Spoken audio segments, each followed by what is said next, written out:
You got some footage of a hole in the wall that was actually near Lukeville, Arizona, cut there by the cartels. Tell us a little bit about that.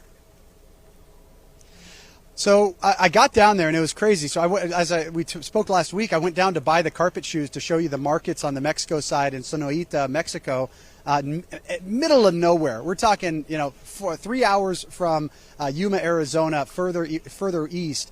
And I get there and I look across the wall and all of a sudden I see these illegals that are walking along the wall. I'm like, well, these are obviously not runners. They're on the U.S. side. So we pull around and we come down to the wall in that section or that stretch, and it's middle of nowhere, 120 degrees. People are just struggling to even walk over there. I'm like, okay, where are these people coming through? Because they're not climbing over this 35-foot wall.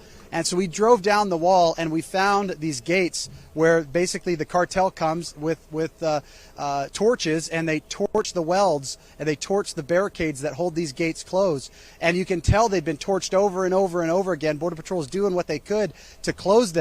And it appears, though, as we continue driving, this was one of the gates that we found that was just wide open. As we continued to drive down the wall, we found another gate and another gate and another gate. And so it looks like the cartel has just cut these open, and it appears from what we saw that Border Patrol has just given up on closing them, because it's similar to what we saw in Yuma, where I found the bridge and Border Patrol told me, well, they're going to come across anyways, so what's the point of taking it down? It's that mindset that, well, there's nothing we can do about it. We're inviting them in. And that's the most tragic part about all of this, because Border Patrol, the agents, they want to do their job, and it's Washington, D.C., it's Secretary Mayorkas, it's Joe Biden that are inviting this and telling them they can't. It's the worst of the worst. And then on top of that, there's places like Ajo, Arizona, just a few miles away, who are protesting the treatment of these illegals that they've invited in. It's